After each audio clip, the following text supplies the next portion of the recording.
Ayan, dahil mura ang ampalaya. Ang ganda, napakaganda nila. So, feeling chef naman tayo today.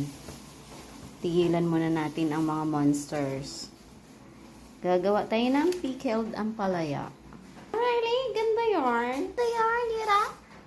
Gee.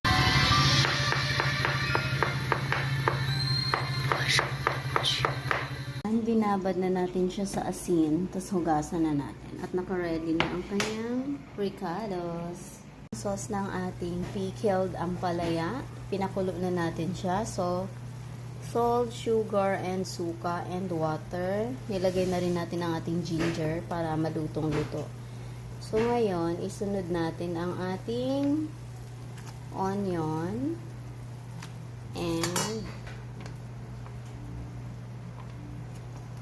and ang ating bell pepper. Isang kulo lang para crispy pa rin.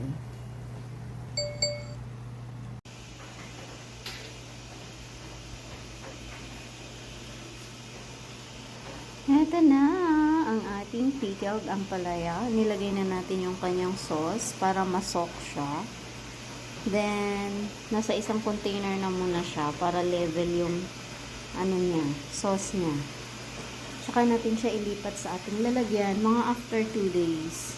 Ayan. Ayan, after 3 days, tinikman ko siya. So, ready na ang ating pickled ampalaya. Lagay na natin siya sa mga bote. Ayan na sila.